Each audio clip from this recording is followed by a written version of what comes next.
Dongles, Doom, and DOS. All this and more coming up on This Week in Retro. High-resolution color graphics. This land of high technology. The revolution in technology that made the information age possible. Those kids are not afraid of computers. Moments before Doom. ITX Llama, a brand new PC for 1990s DOS games. And my dongle is still going strong. All this and more coming up on this week's show. Up-to-date news for out-of-date tech. Hello, everybody. I'd like to welcome our guest this week, Richard Horn. Richard is one of the directors from Heber Ltd, who are the company that own and operate the electronics company that runs the mill, also Neil's landlord and the archives landlord, also a friend of Neil, a fan of RMC long before Neil met you, and a fellow retro enthusiast who knows a great deal about everything. Welcome to the show, Richard. Thank you for coming on. Thank you. It's really nice to be here. Richard is a 3D printing guru. You've written a book on 3D, one book, 3D printing for dummies? Several, but my main book books is the 3D printing for dummies, yeah. You've done all sorts. You designed the Mr. Multi-System. You've been involved in the snack adapters for that, the video custard. There's the Aegon Light. There's other projects that are coming down the line that I don't know about, I'm sure. But there's been a new one this week, I think. Yes, yeah. I've been working on the PC Engine snack adapter, the cartridge adapter for the multi-system. So that's got a built-in 5-port multi-port hub on it as well. So it's quite nice for 5-player Bomberman, that sort of thing. Yeah. Ideal. Is there anything else you'd like to tell us that you're doing? Any secrets you want to expose? I guess if you want to do it now, we can get into it. But it's This week, I've been doing quite a lot of 3D design. I spend most days doing at least something just to keep my 3D design going. So a lot of the time, it is enclosures for 3D printed devices, 3D printed enclosures for electronic devices that we sell and sell to all sorts of different markets, not just the retro gaming market. But this week, I have focused quite heavily on that. So we do have for anyone watching, we do have the PC Engine one here, which has got the little 5-port hub built in, which is quite nice. And I've done that in white as well because I really like the white. I think it looks nice on the multi-system. It's one of the least sold in the shop, but I think the white looks really good. We've already previously produced the snack for the PlayStation, which has the video port so you can do the light guns. And this week I've been looking at a dual Super Nintendo or SNES one, which is another little cartridge we're going to be doing. And maybe you can help me here because I've been looking at whether or not we should have it in the purple, which the US got. So that's one of the cartridge sort of shell options that we're looking at, which is quite a nice 2-tone color scheme. Or we could just go with the standard grey. What do you think? I want dark red now. Yeah. I want dark red to match the Super Famicom. Okay, well, that was fair enough. We could do a Nintendo one as well, but this is specifically for the SNES, Super Nintendo, that one. And I think you might know about this one, Dave, because I've been sort of tweeting about it. And this is the rotary stick, which is a clicky stick that you can turn for Akari Warriors. You can do all of the directions, and you can do that. And that's been recreated with 3D. So it's actually got a zippy stick, standard zippy stick in the bottom. And I've created a new shaft, 3D printed parts, and a whole load of gubbins behind it that does the encoding for the left and right positions. Will it work with Zybots? Yeah, it should do. Anything that used that type of stick in the arcade. Because it didn't. It didn't? Because Zybots, I think I might be wrong here, used one that you twisted, then returned back. It turned back on itself. It was. Oh, it's like auto. Yeah, okay. Yeah, I wonder if that worked because Zybox was originally going to be Gauntlet 3, and then they changed it into a kind of sci-fi thing. Just wondered what's in that because I remember playing that in St Anne's, and I've always meant to go back to it. It's quite difficult to find them. But yeah, that's amazing. This one should work. So it basically works the same way as any of the SNK rotary sticks they use for Akari Warriors and those types of games. some of the ROMs, it's quite interesting actually. Some of the arcades actually used it in 12 position mode, which doesn't seem to matter. In 8 position mode, doesn't seem to matter because it's a 12 position stick, and it was originally a 12 position stick. But a few of the arcade boards seem to prefer it in the 8 position, but it doesn't seem to make a lot of difference because you're just literally moving your character step by step. So whether or not there's no actual sort of straight up point, if you know what I mean. So you can just move it and click it around. So that's quite nice. So that's a future one that we're planning on doing. But those sort of 3D design elements, doing that quite a lot each week, really. Yeah, nothing quite in the scale of Computer Space, though. No, that was a big project. Yeah, I've actually been speaking to Neil. If anyone remembers, Neil used to be a presenter on here, and he sometimes goes to the mill. I understand Neil was in the mill today. He dropped in for a little while, yeah. He says, you can say that she has now been to the cave, and the savage that I am made her play Zool on an Atari Jaguar. Yeah. He did say, and that all is going well, and my mind is starting to think about my return. So maybe Neil will be back, hopefully sometime soon on RMC and on here. I don't know. How's your week been, Rhys? How has my week been? Well, I picked up a PC a month ago, an old PC, of course. It's basically the PC that I had when I was a kid. It was our very first family PC. So it was made by a company called Tiny, a big British sort of PC manufacturer. Not the actual PC from your parents' house or something. This is not the actual one. No, it's the same model. It's in the same case. It's an ever so slightly different spec, but it was very, very local to me. So it was probably bought from the Tiny shop in Leicester, where ours was bought from. And I've had it for a while now, and I've been sunbrighting it, if you know what that is. When you put it outside in the sun over the course of the past few weeks, it's lightened it all up a few shades. You know, the intention was never to get it shiny and white and brand new again. But I finally got to the point over the weekend where I started sort of picking it apart and having a look at the software and stuff. And I was shocked by some of the stuff that I saw, quite frankly. If you were on the internet, sort of 99, 2000-ish, forwarding stuff over email. So I went into, I was poking around and I was thinking, well, there's not really many documents or anything on here. You know, they probably deleted a lot of stuff. And then just on a whim, I went into Outlook Express. They cleared out the inbox, but they evidently forgot about the sent items. And started going through some of their emails, and there's Flash games, like Shockwave stuff. There's some quite cool stuff in there.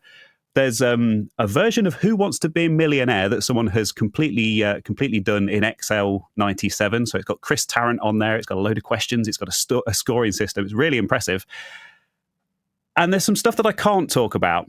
So stuff that was kind of doing the rounds at the time that we were all forwarding to each other. I mean, I was 16 in 2000 and I was on the internet, so I remember it well.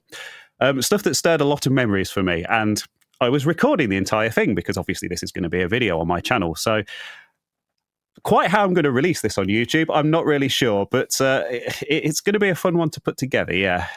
I've got some good ideas about what the content might be in it. So I'm quite looking forward to seeing how you manage to convey it across on YouTube without saying exactly what it is, because that stuff is funny how that was okay back then and you wouldn't do it now. If you remember like rotten.com and stuff like that, I mean, because everything's all social media and Discord and it's all kind of moderated nowadays. Everything's more personal. Back then you were just a name behind something. You weren't, it was... But these, I mean, the owner of this PC was using their work email to send some of this stuff, which was probably the worst part. And they work for the government. I think it's fair to say that everything changed with Doom. Or if you're like me, then everything changed with Ultimate Underworld, but for the same reasons. And let's pretend it's Doom. Before Doom, people might have seen Catacomb 3D. They might have seen Hover Tank 3D.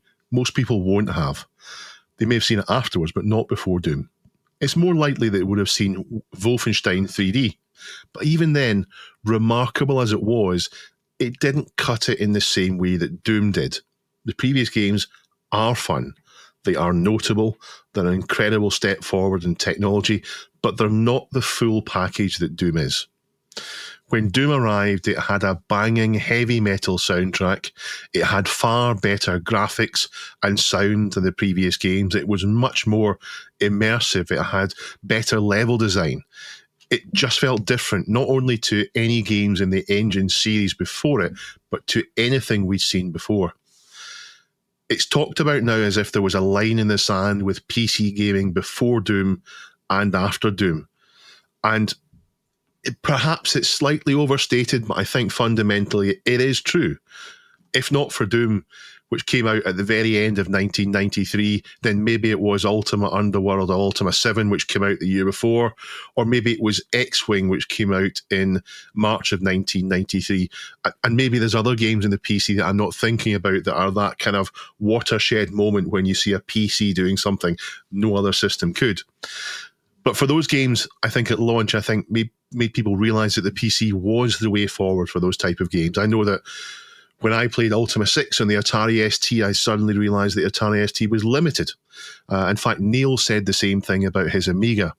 The game was too complex to avoid the need for lots of disk swapping, and it made the experience annoying at best. Now, Doom, though, is definitely the one that made everything change. Before the game launched at the end of 1993, id hadn't done much in the way of previews, except on the internet, where they'd been doing development updates. And that, it seems, was enough to get a sense of excitement about the launch and anticipation, at least with a small group of fans, certainly, maybe bigger. And maybe the short delay before it launched helped that too. It was due to be launched, I think, in Q3 and was delayed until November. But where I'm getting with this submission is from Tested to Murder, which is a 30-minute long video visiting id 1 month before Doom, is that submission is 1 month before it all changed. We've talked in previous shows about the importance of a time capsule in journalism, about the dangers of seeing history through hindsight. So this is a fantastic way to see it as it actually was before it was a massive commercial success and before it changed everything. The video is called A Visit to id Software, November 1993, and includes a visit to the two Johns' desks and an interview with Bobby Prince with his fantastic accent, and then goes on to show original pre-release gameplay while id explain things and suggest cool things to do while you're playing their game. There are some slight differences between this and the final release of Doom, but it's more or less the game we remember. Now, Richard, I'm not sure what games you're into and what you're not. Was Doom a big thing for you? When did you abandon your Amiga for the PC, and did you get a chance to watch the video? I did. I absolutely loved the video. It was fantastic. It gave me such a nice feeling of actually sort of experiencing the development, the sound, the atmosphere, and yeah, it brought back a lot of memories of my sort of early days of Doom gaming. I did ditch the Amiga fairly early, I'm afraid. I didn't stick to it.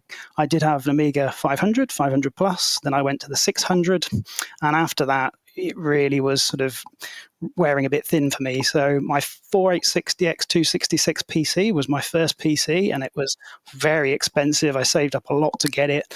I had my first job, so I could actually afford to sort of put lots of memory into it and all that sort of thing. And yeah, when Doom came along, yeah, it was a game changer. I thought, you can't get better graphics than this. It's fantastic. This is amazing. So, a 4860X266 for me was the pinnacle of everything PCs. And from then it was just a journey into, getting online and doing everything else. So yeah, I've really, really enjoyed that. But yeah, really good. That was a great video. Is Doom your type of game? It is, yeah. I do like it, and I played it a lot. I guess I moved quickly on to all the rest. So I was playing Half-Life and all that sort of stuff a lot online with dial-up modems. So I was trying very hard, but yeah, I do like that sort of thing. I guess my most favorite type of game from that era is the adventure games. I do like point-and-click adventures, but you couldn't beat a good Doom or Unreal or anything like that. So yeah, it's exactly what I like to play, to blow off a bit of steam, and the atmosphere and everything around that was really good at the time. Yeah, I think things just it was the addition of the other Carmack that I think that made it really work for me. Rhys, you've heard of Doom, I think. You might even like it. I think so, yeah. I mean, you can probably see the Doom shrine behind me, as always. My love affair with Doom, very similar story to Richard. Exactly the same spec PC as well. In fact, the one I was talking about at the beginning of the show, the tiny PC, it was a DX266, and it came with the shareware episode of Doom. And I must have spent that Christmas and New Year period just playing it just over and over again, just those first 8 levels. I mean, I was 10 years old. This would have been 1994. So, yeah, and of course, this documentary that's been linked. I remember this being quite a big deal when this first sort of dropped on YouTube, because this video is 12 years old.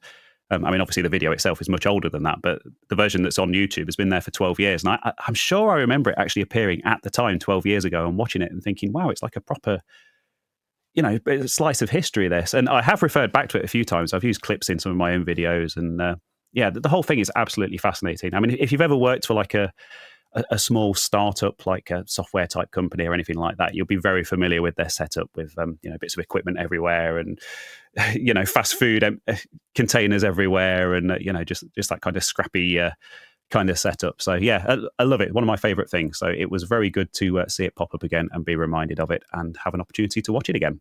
Yeah, you and I have both recently listened to the audiobook Doom Guy, which was written by John Romero and, in fact, narrated by John Romero. And I went on afterwards to listen to the one I hadn't listened to before, which I think Masters of Doom, was it called? Masters of Doom? Yeah. Yeah. A Life in FPS, that was the strapline for one of the two of them. I can't remember which. Both are fascinating. Both tell the same story slightly differently. But yeah, this is before success really bit for them, I think. Yeah, it was quite poignant, the timing of when this actually popped up on the subreddit as well, because I'm just listening to the chapter where John Romero has actually left id and gone off to start his own thing, to start Ion Storm, and kind of talking about the internal conflict and how he's had this big falling out with John Carmack. And to watch this and kind of see all the optimism and stuff going into Doom, and to think that, it was just a few short years and then the whole thing just kind of fell apart. It's quite sad, really. But like you say, it's a really good insight into that very sort of specific period, isn't it? It really did start to fall apart shortly after Doom as well. I mean, the cracks started to appear after Doom. So Doom is where the previous games, perhaps you could say, were much more of a showcase for John Carmack's programming more than anything else, whereas this was a real polished thing where they had all the imagery, the music and everything, and the level design coming together into something that's much better than the previous game. So this is the one moment where everything gelled, and then afterwards they had the little arguments and fights and went their separate ways and didn't succeed the way that Doom did. Although Quake still came out fantastic, even though they were struggling. But give this a watch if you haven't already. There's some really interesting stuff with Bobby Prince, and you can hear the enthusiasm they have for their game. They love their own game, and all before the world really knew about it. We are sponsored this week by DuckTales. It's Pixel Addict. The cover this month is DuckTales, and they're talking about how DuckTales is critically acclaimed as a system seller for the Nintendo Entertainment System. They've got an in-depth 6-page cover story, the history of this Disney game for Nintendo with exclusive interviews and so on. There's much more in there as well. They've got stuff about a visit to Ready Player One arcade and an interview with the owner. They've got an Outcast PC game retrospective, Paris All Stars. There's new books reviews. They've got an interview with Alex Trowers from Bullfrog. Lots of stuff going on at Pixel Addict magazine. Now, if people want to buy Pixel Addict magazine, Richard, what's the URL? I know I'm not supposed to know it, but I do. So it's pixel.addict.media. Well done. 10 points to Richard. It comes out every 42 days. Every 42 days, that's right. 42 days. Well, that actually might be right. Richard is an engineer. Yep. He doesn't like to get things wrong. Pixeladdict.media. You can order it to come as a PDF, or you can order it to be posted through your letterbox every 6 weeks or thereabouts. Thank you for sponsoring us. Go and subscribe now. My first experiences with DOS gaming were on my dad's work Amstrad that he used to bring home at weekends to do Well, I'm not really sure. Important business stuff, I guess. But I do distinctly remember an Apogee platformer called Dark Ages and, of course, the legendary Wolfenstein 3D, all through the glorious PC speaker. And we would eventually get our own home PC in 1994, a subject that seems to keep coming up in this week's episode. A 486 DX266, and I very distinctly remember games like Jazz Jackrabbit, Wacky Wheels, and, of course, Doom, which we've already talked about at length and seems to come up every week. As it should. Of course, DOS was tied to the IBM-compatible PC, and it was a very fluid and fast-moving platform, particularly throughout the 90s. And unlike more static platforms like the game's consoles, running these old games, it can be a bit of a minefield with no real one-size-fits-all solution.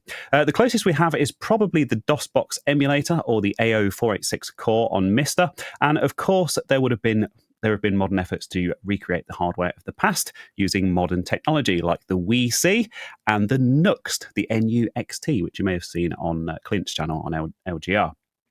And so it's always interesting when a new challenger enters the fray. And this week's submission from King of Your Fart is a very interesting one indeed. So this is a video from James McKenzie, a channel I'm certainly familiar with, and I believe he's a friend of the show. And he takes us on a very thorough poke around a brand new board called the ITX Llama, a fantastic name and the successor to the also brilliantly named Tiny Llama from Eyvind on the Vogons forums. So, what is this piece of hardware? Well, it's an ITX board, as you may have guessed from the name, and it basically acts as a very comprehensive breakout and set of integrated add-ons for a system on a module called the Vortex 86EX. And Richard, it seems like a very similar concept to the Mr. Multi-system, which of course does the same for the DE10 Nano, and indeed your new Multi-Pi for the Raspberry Pi. So, I bet this is right up your street, isn't it? Yeah, it is. It's really interesting. And the video you referenced, it's really nice. It's a very good run through of the general functionality of that machine and the system on module that it uses. So yeah, really good video to watch. The system itself is based around the SOM module, and that's obviously an x86-based reincarnation. We've seen a lot of that in the past, which has been quite nice because over the years, companies have created all sorts of different 486 processors, mainly for industrial computing. So I can see that this company is also sort of trying to enter that area for the industrial computing side. But what they've done is they've brought in some really interesting features that you would not normally see on that module or that spec of the module around that time, which is good both for retro gaming and also for sort of future connectivity. So I'm sure you got more to say on that. I certainly do. So I've got the list of specs here. So I've still got quite a way to go with this, so let's go on with it. I'll just rattle through the specs. It has ATX power, it has a serial port, it has a game port, it's got PS2 keyboard and mouse, it's got an RP2040 microcontroller on board that allows the use of modern USB peripherals, so it converts the signals to PS2, which is what the module supports natively. Tripping over my words here, which I'll talk about a bit more in a second. It's got audio ports hooked up to an onboard crystal audio chip. It's got a PC speaker. It's got a serial to Wi-Fi modem and Ethernet. It's got an AGP slot, which James demos in his video, with a Radeon 9200 graphics card. But I think the coolest aspect of the Llama is in its flexibility. So it has a really comprehensive looking BIOS utility that allows the Vortex 86, which is a proper hardware x86 chip, as Richard mentioned, and is apparently similar in architecture to the Pentium Pro. And this BIOS utility allows it to be configured to run at various different clock speeds. So you can go all the way down to 100 megahertz up to 500 megahertz. And you can also enable and disable various onboard caches and things. So you can actually slow it down further still. And one demo that I found particularly impressive in the video was Wing Commander, which is one of those games that's notoriously awkward on sort of faster systems. And yeah, James shows it running really, really nicely with all of those extra features and things turned off. And essentially it's running as a 386. Did you not think that Wing Commander was running too fast? I thought it was running too fast, like far too fast on it. I did. When I saw it, I thought it looks okay, but it's still running too fast, even at the 100 megahertz that he showed. So yeah, I'll go into a bit of detail now. Sorry, Reese, I'll take this off. No, go on. When Wing Commander was made, it was made for computer systems of the time, without regard that there would be faster ones coming along the line eventually. There are a number of games that are speed-sensitive games. In fact, Vogons has a list of them. And these speed-sensitive games run into trouble if you run them on a computer fast and unexpected. Some of them have patches. Some of them don't. Things like Indiana Jones, a point and click, for example, will crash. Sometimes the sound in Monkey Island won't work if you run it too fast. Ultima 6 doesn't work if you run it too fast. Lots of problems when you run these things too fast. And one of the key things with a flexible, versatile DOS machine like this is trying to be is the ability to slow it down to run these games that are speed sensitive, because they don't have any internal governance on that. They will run as fast as the computer will let them. And I thought that while Wing Commander looked great, it was unplayably fast. I must admit, and this is a big confession, but you're probably used to it by now, having worked with Chris for so long.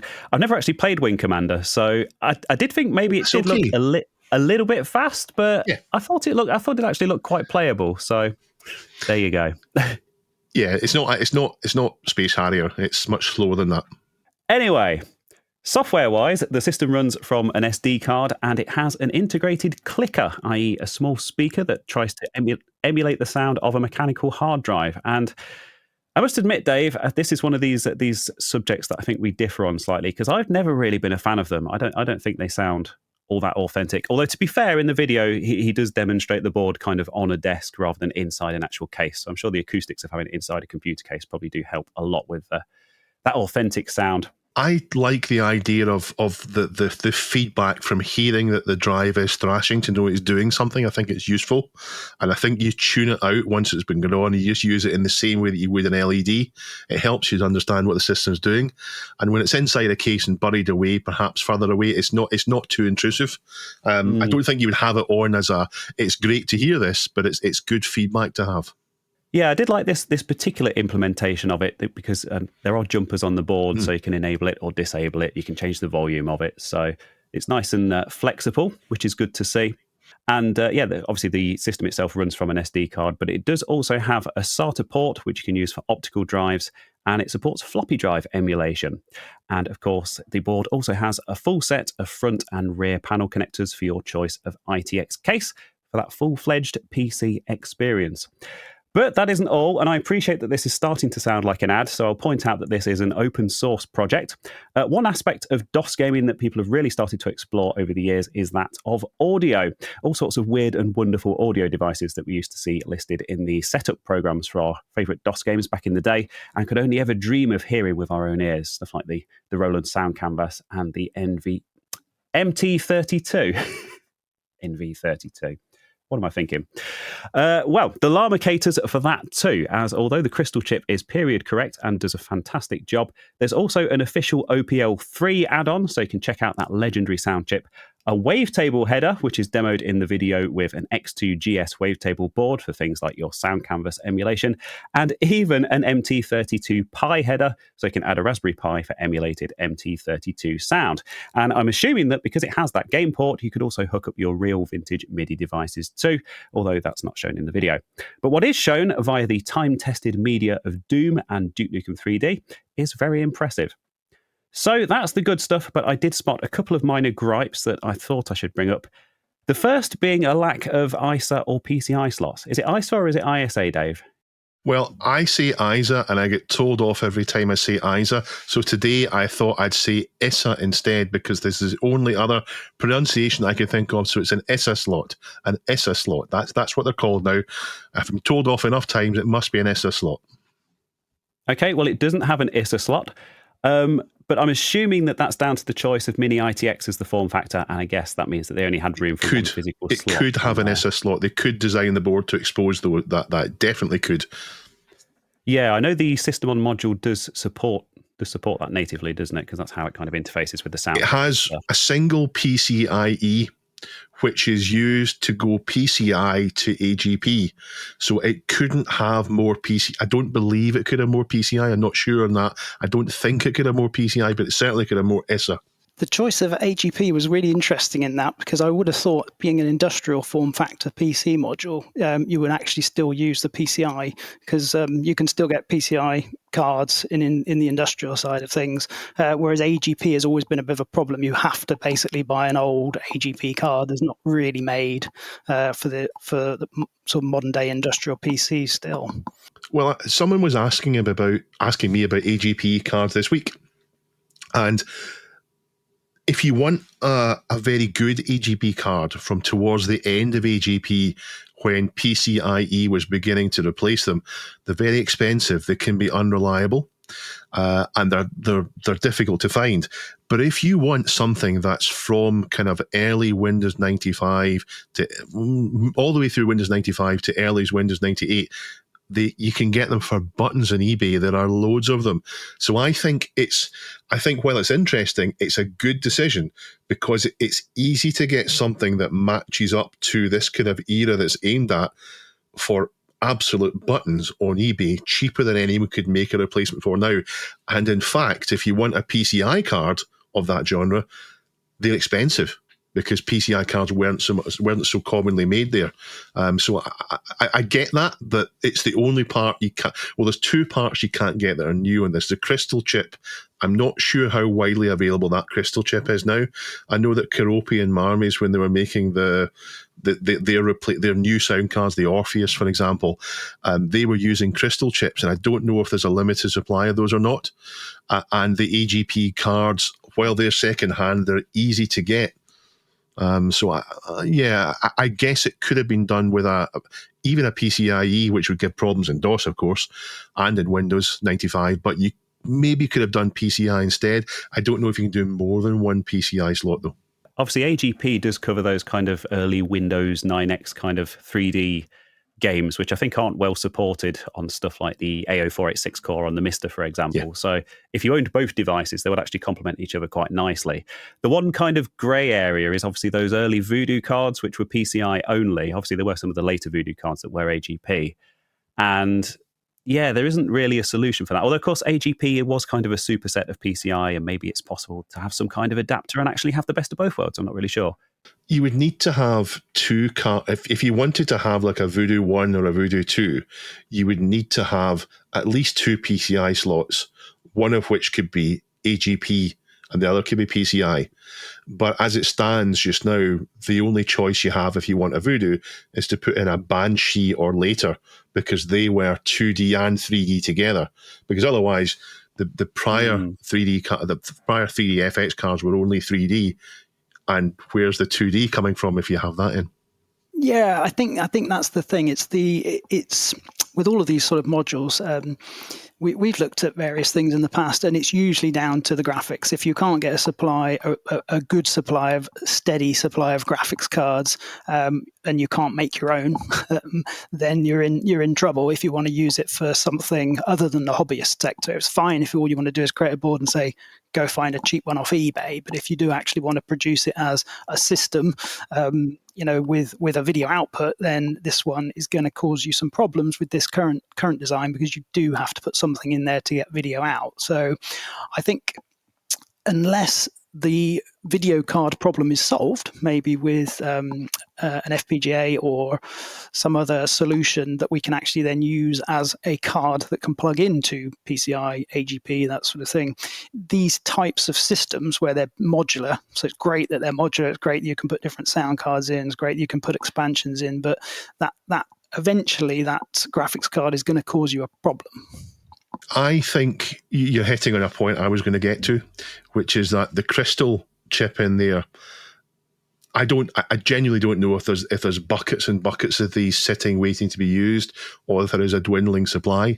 But there's nothing to stop an FPGA drop-in replacement being developed for that. And there is also nothing to stop an FPGA replacement for the graphics card being created. And having that, instead of having even an AGP slot, just having it on the back I/O for the the motherboard as it is, the ITX I/O slot, you could have a VGA and maybe even a DVI or HDMI coming out there as well. You could end up having FPGA replacing the sound card and replacing the graphics card, and there's nothing wrong with that for this system, because you already have, assuming you fully populate it, you have the Raspberry Pi developed thing controlling the turning USB keyboard and mouse into PS2. You have the Raspberry Pi doing MT32. You have the X2GS doing proper SC55, and you have the I think it's a genuine OPL3 that goes on there. But maybe again that could be replaced with FPGA. So this could end up, I think, if you get those two old things replaced with new, then you could end up with something that lasts as long as the system on a module lasts. And if it's all right for me to continue now, Reese. Sorry, I have so much to say on this. Go on. All right for me to continue.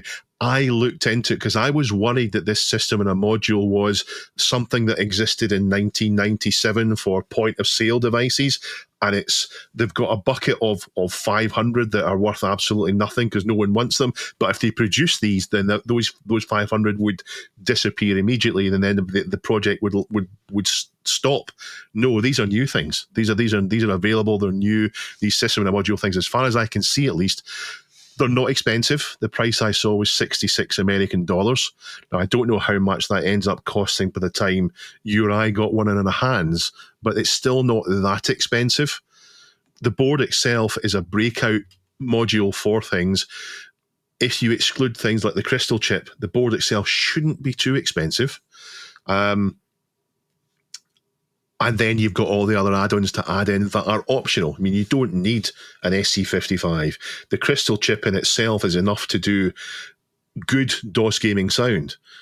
The OPL3 is a minor upgrade to it, really, in sound. You might be used to how it sounds. And the MT32 and SC55 are expensive upgrades for this. The AGB cards is not too expensive either. So I'm absolutely amazed by it. The only issue that I have now is the one that I mentioned earlier on, which is the speed of it. In James' video, it shows, I think, Wing Commander running too fast. And you then get those early Windows games that are speed sensitive. But what I'd like to see James McKenzie do if he does a part 2 of this video, hello James, if you're there, fantastic video.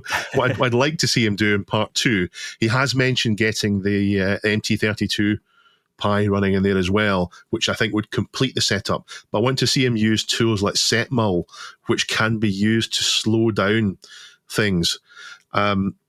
And perhaps if he uses setmul to turn off caches and all the rest of it, if that's possible, I don't know what's possible, you could end up playing Wing Commander at the right speed.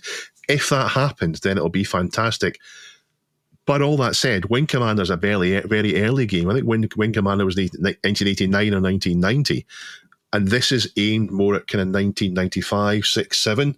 So not being able to run Wing Commander right isn't a terrible thing. It's not an indictment on this. Yeah, I would say, I mean, those sort of very early DOS games are actually reasonably easy. I don't say reasonably easy, but to emulate. Yes. And obviously you can run them on MiSTer on the AO486 core, whereas some of the kind of the later 90s, early 3D type stuff is the complicated stuff. There's a gap there because MiSTer can't run those fast enough.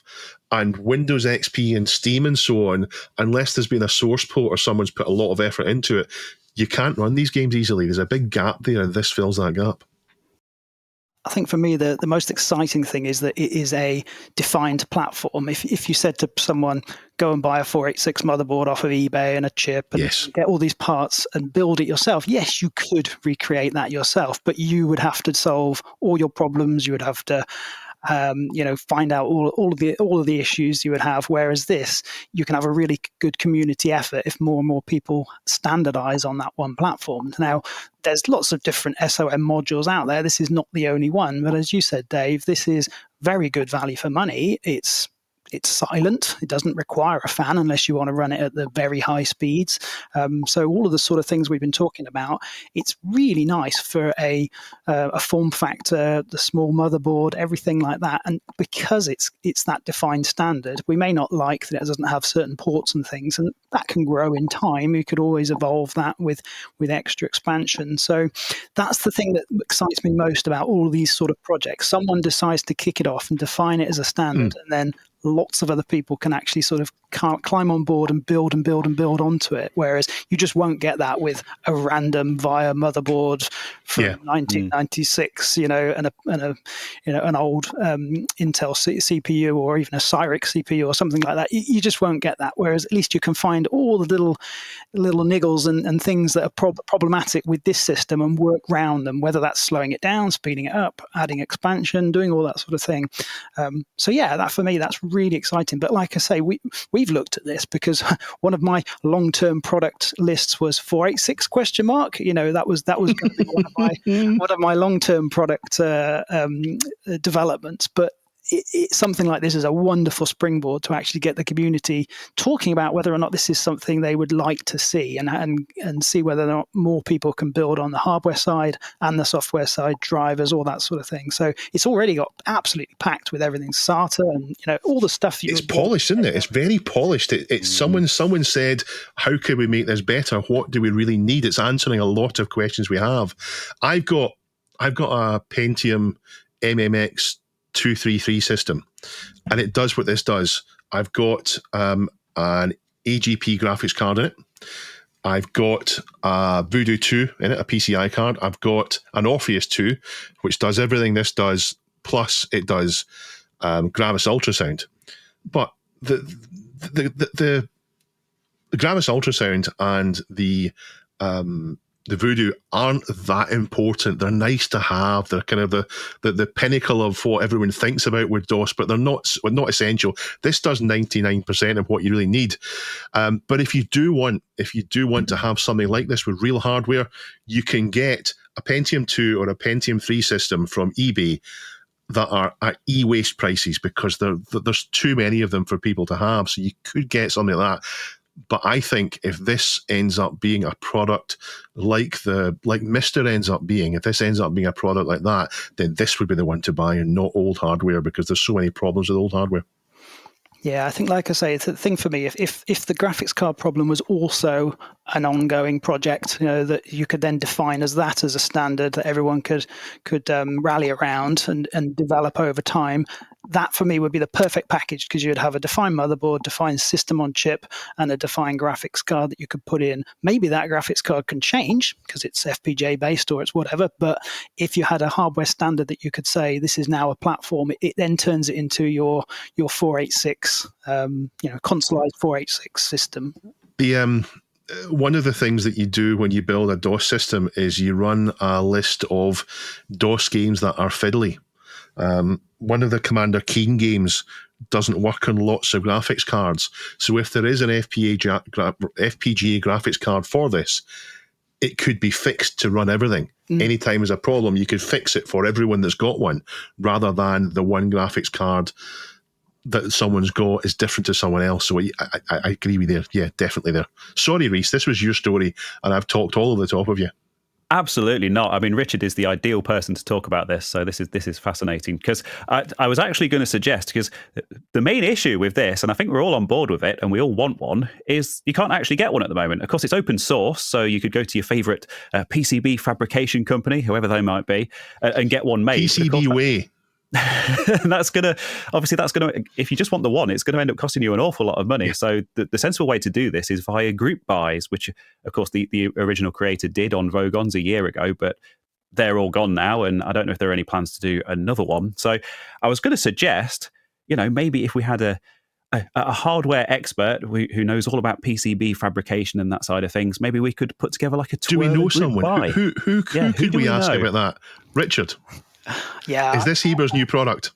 I'm very excited about it. It is a nice product. It's a slick design. I did quite a bit of research just after you sent me the link just into the module, just to find out who the company was supplying it, where you could get it from. You can get it direct from there for, like you say, around $55 or so. So it's a good price on the module. And it does seem to be in readily supply. It's not like it's an old design or anything like that. This is what they do. So that's great from at least a supply point of view. The fact that it's open source hardware is good. You do have a few closed source parts of that module and things, but you have to live with those sort of limitations sometimes. We've had to do that with other modules in the past. I think it's very good. For me, it really is. If you can point me to an AGP graphics card that's even in early development that can plug in and do something with it, then it's the whole package. Then you've got everything, because otherwise you really can't use it. And trying to sell something even to a hobbyist community and saying go and get a graphics card, you're going to have so many problems and you're going to have so many issues with, well, it doesn't really work without it, and what should I buy, and is it going to last more than 10 minutes if it gets hot? So I think we need an embedded solution to the graphics to be able to plug in there, even if it's not quite what we want right now. But it could just make this into a really good system that you could actually then justify putting some design engineering effort in and refining it a bit, because it does need a few tweaks for design for production in there. But yeah, you can hear I'm quite excited about it. So it is a good project, and I would love to sort of get more involved with it. Might try and reach out to the creator actually to see what plans they've got. I know they've made it open source, but it'd be quite nice just to have a bit of a chat about it. I know that there are attempts to FPG. I mean, there must be something done for Mister for it to have a graphics card, so that there must be some kind of FPGA implementation. It's just a question of taking even a PCI graphics card would be quite sufficient. For this, that would solve the problem there. But I understand what you're saying. You could say go out and buy an AGP graphics card. They're a tenner on eBay just now, but how much would they be after 3 weeks? I don't know. Yeah, and I think and there's just going to be so many questions about, well, it doesn't quite work, it isn't quite what I wanted, and everyone's got a different setup there. And I mean, it's difficult to know quite how that would all work if you're just providing. The appeal of this is people would have the Llama. Does it work on Llama? It works on Llama. Yeah. It's got a problem with Llama. Someone will fix it 6 months later. There's no problem with this in Llama. That's what you want. Yep. Yeah. So very encouraging. Love the project, and I'm amazed I didn't know about it already. So yeah, I'm really, really excited to see that.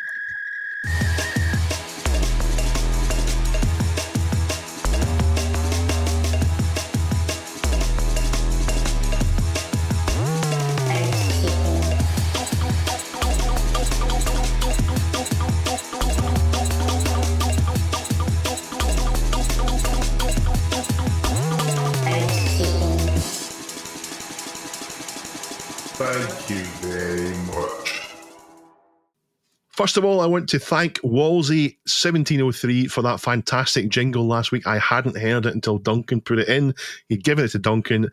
Duncan kept it a secret until it was broadcast. Thank you very much for that.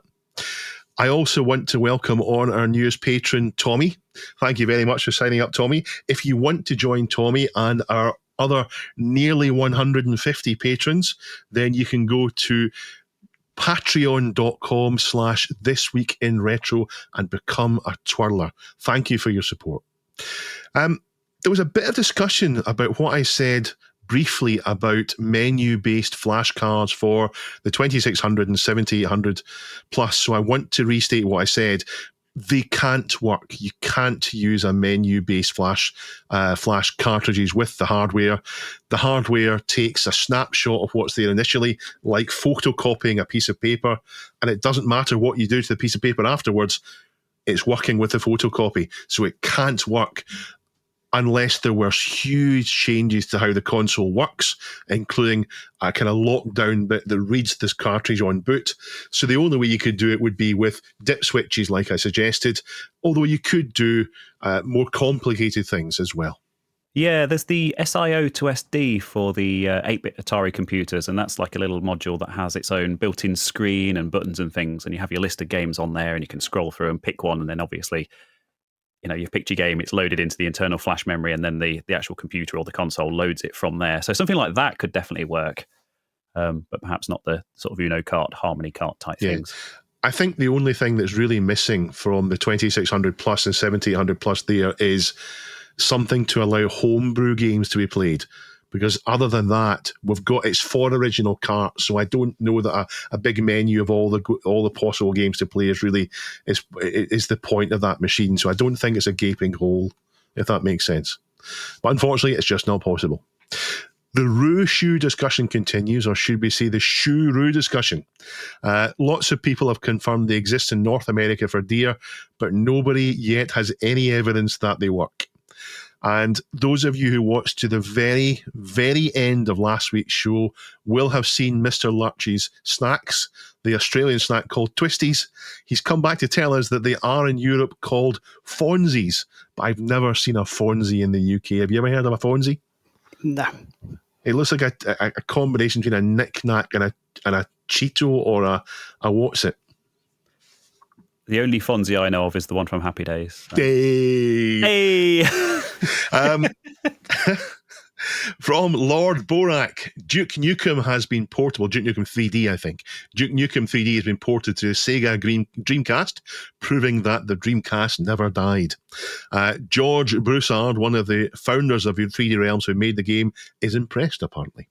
From Malcolm851, the premiere of the documentary The Rubber Keyed Wonder about the ZX Spectrum is due next month in October at the BFI. And that's from the same people that did the excellent Bedrooms to Billions and the Amiga years. And you can buy tickets. And there's a very long link here, Dave. Did you put this here because you want me to read all of this out? Or no, don't read it. Duncan will put that in the show notes, even then he might use a URL shortener. I couldn't work out how to make the link shorter. From I Am Amiga, there's a submission of an interview with one of the creators of the Commodore 64, Al Charpentier. I think that's how you pronounce it. It's a good one. And Soggy Fennel 448 links us to Doom running on a 3D hologram. So this is a homebrew volumetric display, and the version of Doom that it's running is voxel Doom. So it's not the original sprite-based Doom with the sort of 2.5D engine. It's voxel Doom. But it is very impressive to see it running on here. So very cool. 42 links us to Jelly Load. Now, this is from Rod Hull at The Future Was 8-Bit. It's a way to load software from YouTube videos using light sensors on your VIC-20. And as Rod Hull describes it, introducing Jelly Load, an inconvenient way of loading stuff into your Commodore. Now, there's loads more on the subreddit, including a Games World clip, Paw Patrol conversion to Super Hang-On, fake Pokemon cartridges at GameStop, and a Last Ninja Collector's Edition on the subreddit. Go to the subreddit, have a look there. There's loads and loads and loads there. Certain words have a sense of fun about them. Kerfuffle, kumquat, hullabaloo, codswallop. And today's word is dongle. I didn't think dongle was an official word. I thought it was some kind of nickname and a slang word because the items in question dangle. They're not as common now as they were in the past on computers, so I think I'd better explain them. They're just a bit of hardware that connects to a port on a computer, that's all. Now, usually they were originally there for copy protection reasons, but there's other functions too. Now, today's submission is from G7VFY, and it's about the original dongle and the name, the real origin and the name. But before we do that, let's have some fun. In 1992, an issue of Bytes magazine featured an advert from Rainbow Technologies, which claimed that the dongle was named after its inventor, Don Gall. Dongall. Not true. People believed it, though. These days, we still do use dongles. You might see one on a laptop, maybe a 10-year-old laptop, because inevitably at that point, laptop video outputs didn't match the monitor you wanted to use. Less of a thing now we've got DisplayPort. So you might use an HDMI to VGA dongle, for example. I was going to say less of a thing unless you're an Apple user, I say, sat here with my MacBook Air. Well, I was going to say if you're an Apple user and you've got an iOS phone, then that's what you need. Surely if you're an Apple user, you can't plug anything into anything. It hasn't got any ports on it. Well, it's got. I think they've all got one port, and then you need to use this tentacled monster to get anything out of it. I'm sat looking at my tentacle monster as we speak. The first dongle I saw was at school. This sounds terrible now. Go on, Dave. Tell us about your first dongle. I saw was at school in the music cupboard, where the music teacher showed me the Atari ST. In the cupboard, Dave. Which had a dongle for Cubase, and it was for copy protection. Or maybe it was one of the Atari STs in the Barra's indoor market in Glasgow, which used a blitz system to copy floppies. So they used these weird connections on the back to connect to floppy drives to get proper full control over them, rather than copying you couldn't do with just normal drives. And again, just before we get back to the real story, Indigo Prime has left a comment with a link to 7 different theories about where dongle came from. But the truth, apparently, though, is it was developed by Wordcraft International in 1979 for the Commodore PET. And here it is from Mike Lake. Good software is expensive, and in 1979, Wordcraft sold for £325, almost 50% of the cost of a PET, and the arrival of disk drives made it easy to make copies. Paul Handover identified the need for some form of protection, so Pete and I talked over it and visited another PET user, Graham Heggie, at his home in Coventry. Graham was an electronics engineer, and between us we came up with the idea of a device we would plug into the back of a PET so the software would only work if that device was present. Graham lashed up a 74 LS165 8-bit shift register on a piece of Vero board wired to a connector on the tape cassette port. The PET had 2 of those. And the logic was simple. The software would waggle a clock line to the shift register and shift the 8-bit data on another line. He says simple. I don't agree. That's not simple to me. The shift register lines were tied randomly to ground or 5 volts, providing 255 possible values, excluding 0. This was really simple stuff, but we felt it was enough, especially if the whole thing could be potted in epoxy resin so no one could see what was going on. And by the time we left Graham's place, the PET was on his kitchen table with the wires and Vero board dangling out the back, so we called it a dongle. Dongle, not exactly rocket science. All those urban myths about the dongle being invented by Dongle made me smile. In fact, I am Dongle. Well, Pete, Graham and I are Dongle. Maybe I should get a t-shirt with I am Dongle printed on it. That would impress no one. Richard, have you ever used dongles at Heber? Absolutely, yeah. Whenever you say dongles, it's exactly that. It's software licensing. It's proprietary sort of parts that you need to be able to run that on a PC. So for licensing, for assuring that you've got that piece of software and that you've paid for it, we used to use them all the time, and I think we've still got a few in, that are now in virtual machines, but they still have to check, that software on a physical port, and still work that way. So not a lot of software is done that way now, but all the way through the 90s, that was absolutely. We had lots and lots of dongles that went into parallel ports, that went into serial ports, that stopped your printer working, that did all sorts of things that were very, very frustrating. But you could understand why they're doing it. If you're paying $1,700 or $10,000, pounds or dollars for a piece of software, used to be for like SolidWorks and companies like that. 3D Studio Max, I think, had a dongle. Autodesk. Various bits of software over the years, but that's exactly what I think when someone says a dongle. I also remember that they got patched out pretty quickly. So, yeah. I mean, all it is a software. It's software checking. Is the dongle there? And you hack the software and say, just say you did the check and it was there. That'll do. Yeah. So it's not any different than real copy protection. But I think the dongles now are for Apple users now. I saw you going to get something, Rhys. What were you going to get? Yes, I have a bit of a show and tell. I just had a bit of a spark of inspiration when you mentioned Cubase. Are you going to get your dongle out? I'm going to get my dongle out, although it's quite a small one. But this is an original boxed copy of Cubase for the ST, and it comes in this rather impressive boxed thing with the binder and everything. So you've got a nice binder in here. You've got the actual software itself on a floppy disk, 3.5-inch floppy, and this is my dongle. So this is for Cubase 2.1, and unfortunately it doesn't work with, I think Cubase went up to 3.5 or something on the ST, so it only works on versions up to 2.1. But that just goes into the cartridge port on the side of the ST, and that is an original Cubase dongle. That is the software that many, many bands used in the 90s to write all their music on, I believe. Well, apparently Fatboy Slim still uses it. Does he have a dongle? As any ST user will be very proud to tell you. Yeah.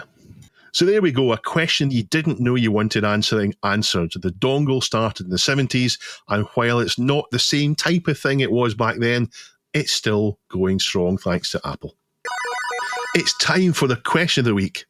And last week we asked the question, we've just had news of a small batch of upcoming console and computer remakes, but which system would you like to see in the lineup? So I'll start with Happy Coding ZX with the top answer, and he says the Amstrad GX 4000, so 10 points to Happy Coding. I don't think that needs an explanation. But he says, no, hear me out. The Amstrad GX 4000 shell is perfect for a mini console with USB ports on the front and HDMI on the back with keyboard support. An optional matching keyboard. It would support everything from the 464 to the 6128 Plus, as well as the GX 4000 itself. A nice range of games from the early Roland games to the better GX 4000, as well as some of the excellent homebrew for both machines, such as Pinball Dreams. And I think you'll have a winner. And people agree with that. Lord Borak, Richard Shears, loads of people agree with that. Popular answer. I'm really surprised.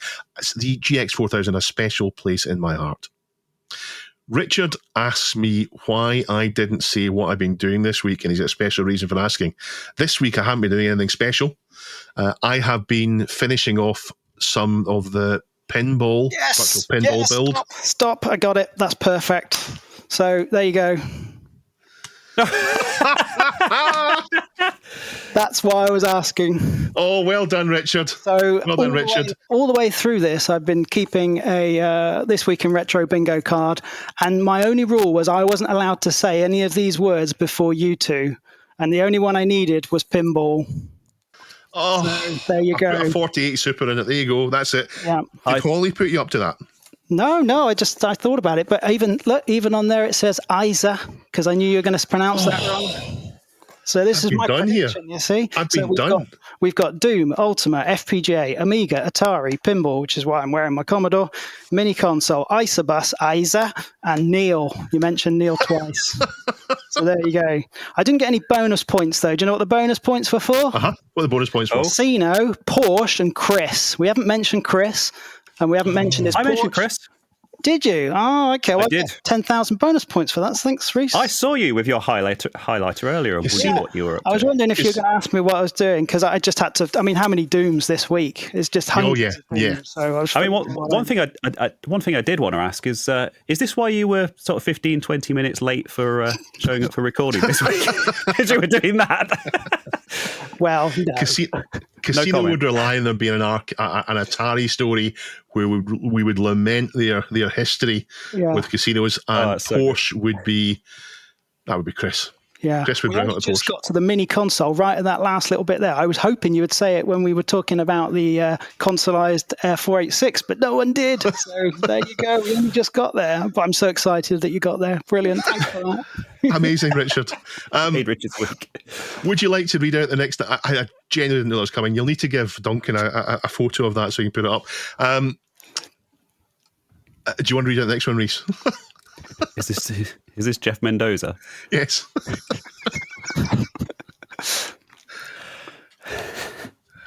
Sorry, anyway. Bingo. That's what I needed to say. Bingo. Oh, poor old Duncan. So, Jeff Mendoza writes, this question may as well be name your favourite console. So for me, it would be the Sega Saturn Mini. And I must say, I'm fully on board with this. This is excellent. So it's also a bit of a gap in the emulation scene. Saturn emulators can be a bit not very good. And it isn't part of the Nintendo Switch emulation experience, which covers everything Nintendo from NES to N64 and also Mega Drive. So a nicely polished, accessible Saturn Mini would make a decent Saturn experience possible. Currently, you really need an original Saturn and an optical drive emulator. Original games are very expensive and the CDs are starting to degrade. All that said, I wouldn't buy one because I have the real thing. Would you like to? I'd buy one. Yeah, would you? I might buy one as well. Would you like to read out the next one, Richard? Yes. Tungsten Orchid says, I'd like to see them make a mini version of Colossus. This time, the ENAC being lauded as the first programmable computer we really should be reclaimed. Fizgit says a mini version of Colossus would still be 3 feet tall. Yeah, there's more answers there. There's loads more answers there. IBM System 36, Atari ST and Jaguar. Tech Made Easy says, I wouldn't. I'd rather have the original, but yeah. Amstrad Mega PC, that's a weird one. Lots of different answers. But thank you very much for everyone for submitting their answers. And we've got a question for you next week. Oh, well, could it tie into the thing I'm just about to ask you? Go ahead and do the thing you're going to ask. So I promised myself that next time I was on a retro gaming podcast, I would get the hosts to also list the podcast they listen to. It's a way of actually sharing the community as a sort of a wider view, because I listen to podcasts to de-stress and to, just generally just get more involved in the scene. So I've got a long list of podcasts on my phone that I spend time listening to. And I wanted to do this almost as like a data blast, an old-fashioned data blast where you just list out all the names. So if anyone wants to go and check, they can just basically go and listen to this and go off and check and find them. This is a great idea. Aaron from Amigos has asked for this because he's always looking for new podcasts. So I'll start. I've got them in front of me. I listen to 10 Pence Arcade. I listen to They Created Worlds. I sometimes listen to the Advent of Computing, Left Behind Games Club, Our Sinclair, Spam, Humbug, Into the Vertical Blank, Eaten by a Gru, No Quarter. Again, that's the one that's finished. I'm catching up on. Retro Asylum, Reese Rambles, the Ted Dabney Experience Podcast, the Retro Hour, Kane and Rinse, the Coco Show, 1200XL, the Atari ST Show, DOS Game Club. DOS Game Club is brilliant, Reese. The Retro Adventurers, which I think started and, it did get an episode out recently, fantastic. ARG Presents, You Don't Know Flack, Sprite Castle, Everything Amiga. That's all I can think of just now that are on my phone, and maybe more. Okay, shall I just quickly go through my list? I'll blast them through. Yeah. Okay, so Zap to the Past, Advent of Computing, New Game Plus, They Create Worlds, Commodore Chronicles, The Retro Hour, Retro Asylum, RGDS, The Computer Game Show, 10 Pence Arcade, Into the Vertical Blank, Pixel Hunt Podcast, You Don't Know Flack, Cartridge Command, Retronauts, Retro Warriors, Arcade Attack, Broken Token, Video Game History Hour, Retro Bits, Classic Gaming Podcast, Retrospectives, Amigos Retro Gaming, This Week in Retro, Sega Talk, Reese Rambles, Retro RGB, Games and Gadgets Podcast, The Radgers Podcast, Coin Rejects, Floppy Days, Pixel Gaiden, Console Shock, The 8-Bit Files, Pie Factory Podcast, Ted Dabney Experience, Sprite Castle, Video Game Dads, Purple Stuff Podcast, The Retroist, and Emulate This. And I've ended on Emulate This because that's the only one that's not safe for work. Fair enough. We're very safe for work. Yeah. Reese, are you able to do it? I don't have the list up in front of me, but I honestly don't think there's anything that hasn't been mentioned already. Well, there's been some really, really excellent suggestions there. So apart from Reese Rambles, I wouldn't listen to that. Reese Rambles is excellent. So the question of the week then will be, what retro podcast do you listen to? That'll do. Let's see if we can get a master list of podcasts that are recommended by hosts and viewers and guests. And perhaps that will mean that people who have long drives, or I quite like to listen to podcasts when I'm doing stuff about the house, tidying up or cooking, anything like that, can find a new podcast to listen to. So there we go. That's the question of the week. Thank you very much for coming on this week, Richard. You've been a fascinating guest. You know so much to talk about. It's great to have you on. Thank you. Yeah, great. I've just got one question for Reese. So I did mention that Emulate This. podcast. It's a really, really good podcast. It's good for your mental health. They're a group of guys that get together. They talk about retro gaming, and one of the things they do quite frequently is a sort of almost like an adventure game, or what happened here. So one of the hosts will say, "Okay, we're at a bar. Who are you going to ask?" And you can ask various questions, and it's a bit like an adventure game. They get all the things out, and they have to work out what happened, what story happened. So. Yeah, I would recommend Series 4, Episode 2, What Happened Here, if you just want an absolute wonderful experience with podcasts. And if you like that, listen to the rest of them. But my question here is, Reese, what's the opposite of a horse? You ever think about that? And maybe next week you can try and answer it. Okay? Don't Google it. No, I've got a feeling this may be in Google. Promise not to Google it, Reese. What's the opposite of a horse? Have a good long think. So thank you, Richard. Thank you, Richard. You had a lot to ask. A lot of secrets you're waiting for the end there. We'll have you on again, I'm sure. Neil will hopefully be back sometime soon. He's indicated he's thinking about it. But we will join you next week with another guest. I'm not quite sure who it is yet. I need to look. But thank you for being with us. It's time to wave goodbye. I'm waving. Richard's waving. Reese is waving. I'm confused. Goodbye. Bye.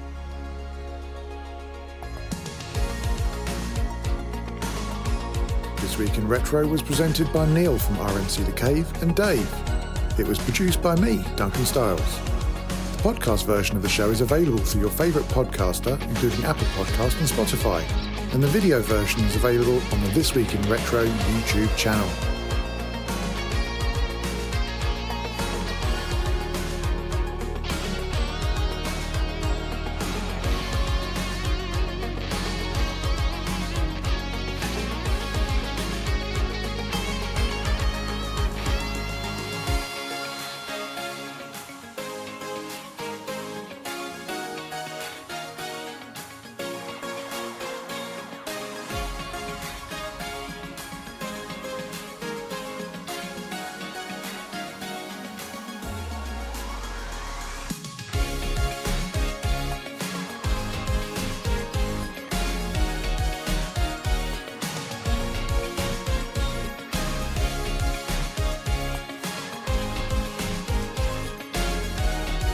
Join our community subreddit at r/This Week in Retro to suggest and vote on the stories we cover on the show.